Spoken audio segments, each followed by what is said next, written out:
this time from Masters of the Universe Classics, we'll be taking a look at the Count Marzo figure. We're going to first take a look at the back of the package here and his bio,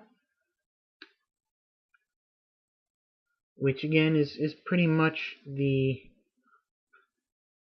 bio from the 2002 series. Count Marzo is a reissued figure. I missed him the first time around, so when Maddie offered him again this month, I decided to pick him up. Count Marzo, I actually had forgotten or didn't remember that Marzo appeared in the 1980s cartoon series. He did not get a toy in that 1980s line, and you had to wait until the Classics line. In fact, I don't even believe he got a figure from the 2002 series, in which he plays not big role, but a consistent role. So taking a look at his accessories here, we'll first take his sword here, which kind of clips in loosely to his tunic or little skirt, piece of armor skirt there. Doesn't really, well, really doesn't clip in, just rests in there. I think this should actually be on the other side. This is one of my pet peeves about figures, is having swords or weapons holstered or stored on the same side that their weapon hand is on. So, like for instance, you can tell that he's got a hand shaped to fit the sword on his right hand, and his left hand is just for holding the gem. He will not be able to hold the sword in this hand. So me, personally, I would take the scabbard or whatever you would loop the sword onto or weapon onto, it doesn't have to be a sword, and put it on this side so that it makes sense to me that he would be able to, well, he can't, the figure can't do it, but he'd be able to draw his sword from this side and put it into the hand that is meant to hold it. You see that quite a lot. In this hand, you really have to manipulate his fingers to get the sword into. He holds it very tightly once it's in there. And like I said, the left hand holds his jewel, which helps focus his powers. And there's a little pattern in the back here cut out, so you catch the light, it can come through and look like it's glowing. And his hand looks pretty strange without it in there.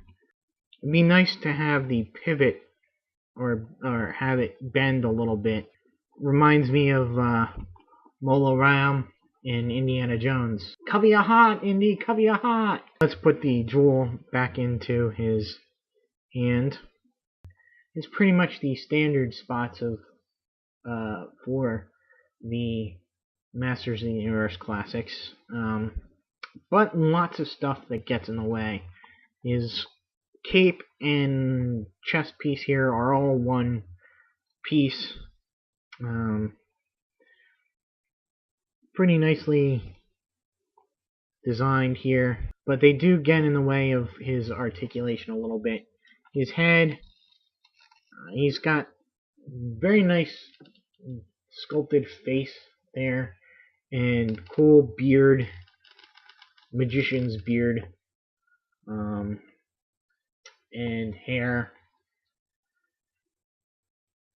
It's very sculpted very nicely.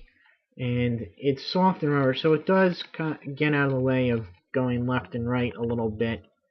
And he still can go forward and back a little bit, but it is a little bit cumbersome.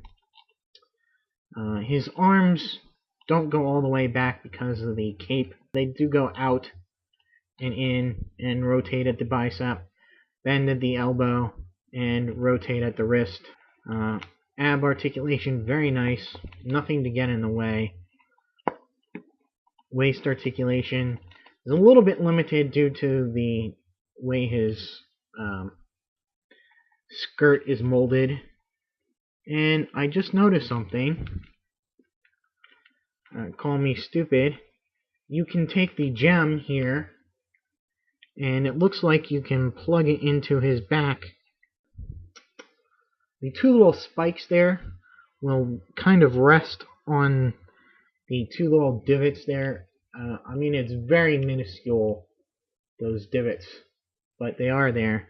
So we can sort of slide this in and down, and you can store his jewel back there.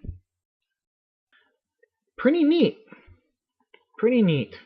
His legs go forward and back and out very nicely. There are flaps in here, and this is very loose, or very rubbery, and bends out of the way nicely.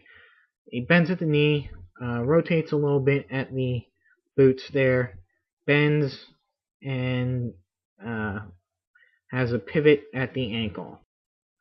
So I guess that'll be it for now. And stay tuned for more Masters of the Universe Classics reviews. And until then, see ya.